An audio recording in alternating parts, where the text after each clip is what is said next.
Alright, so how about this then? I tell people this too. When I first rhymed, I sounded like somebody else, and you have to find your thing. But let's connect that with faith, because I think a lot of people believe, but a lot of people don't have faith. And when I say that, I mean people acknowledge things, right? But their actions don't reflect what they acknowledge. That's true. You know what I'm saying? That's true. And when it comes to hip hop, I think hip hop first started with the premise of godly intent. Yeah. Peace, love, and having fun. Peace, love, unity, and having fun. That's true. It wasn't about the violence and things that's in it now that unfortunately the business aspect brings into the hip hop culture. Yeah. You know, I heard a story. Make a song about killing somebody, or we're not gonna do the trap. You can't have the music. Stuff like that. You know what I'm saying? When it comes to faith, though, and you said you had experience with Jehovah's Witness, so that means you have most of a Christian background. During the time my mom's was living, after my mom's passed, I started exploring. Okay. You know? Talk about the exploration and how it's kind of synonymous to hip hop. Where like you had to listen to different things to find out what you like. How did your search in the quest for enlightenment take you to different places to find what you like as well? Right. So, one, I always had it in my mind because I believe I always was a critical thinker. So I always had it in my mind where trust myself first. You know what I mean? If it didn't sound right to me, if it didn't fit for me, then I wasn't messing with it, you know? Two, I never wanted to be stuck in a box. Like the younger me was always like, I mean, the me now was a little bit different, you know what I'm saying? I'm very much settled, but the younger me was always like, don't be stuck in a box, don't be stuck with one way, just always look for something else. So I explored different things, you know, and I remember just always trying like the weirdest stuff that most people will look at and be like, yo, you bugging, like, and I'll be like, nah, I want to try that. I want to see what that is, you know. So I remember like being part of a choir from the Episcopal Church, and every day going to choir practice, and people looking at me like, yo, you getting molested, because it looked like a Catholic church. So they thinking like, so I'm walking down the hill, people like, you know they molest little boys down there, and things like that. And I'm like, man, F y'all don't know what y'all talking about. But the whole time I'm going there, these guys is paying for trips for me to travel places, you know what I'm saying? I'm going to like all type of conventions where I'm seeing people from other countries, other states, learning about different things, you know what I'm saying? So, you know, it was a benefit from it, you know what I'm saying? But, you know, after that, I explored Islam. I think Islam was like the thing that I explored the longest outside of other Christian backgrounds.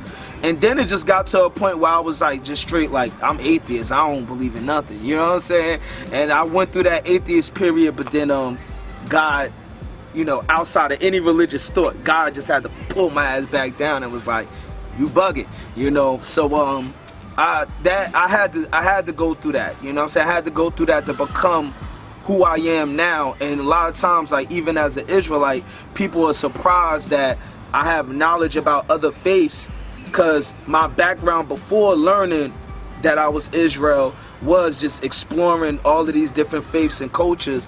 I always learned, I wanted to learn about different things, and still to this day I do that, you know. And you know what's weird to me is that God never made religion, so I don't know how to see how people do this stuff. You know what I'm saying? Like, I believe in this, and I can't mess with you whatsoever. And even in the books of faith, it tell you how people will separate themselves, and God never intended it for that.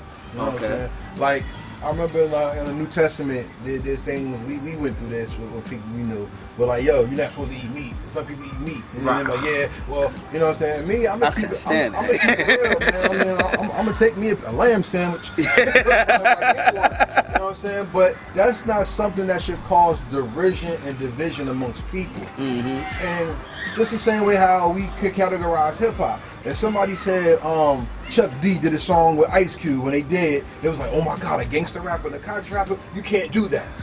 Where back in the day when you were Word Up magazine, we had all different types of, you know, rappers together. So why do you think is it that when it comes to the realms of faith, people are so subjected to being separated rather than coming together for a common cause? Easy is one word, truth.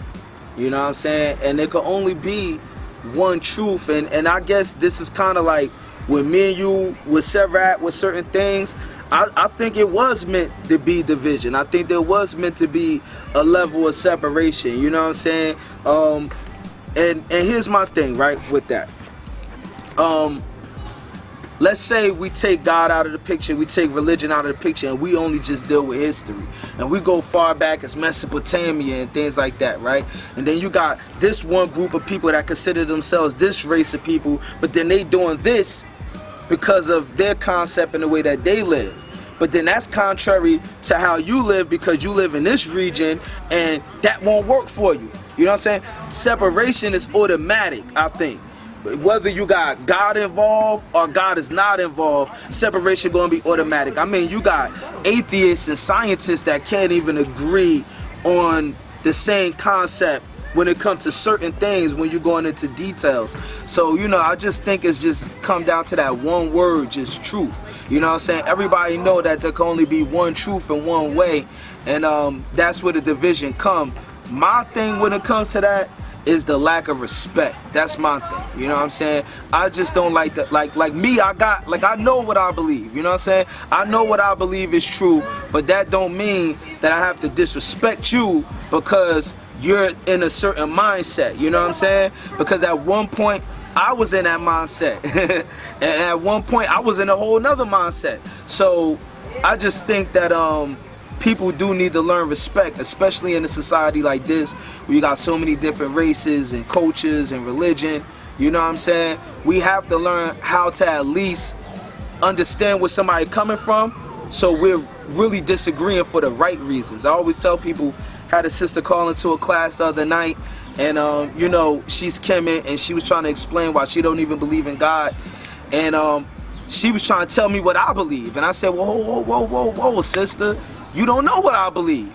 If you disagree with what I believe, that's cool, but make sure you know what you're disagreeing with.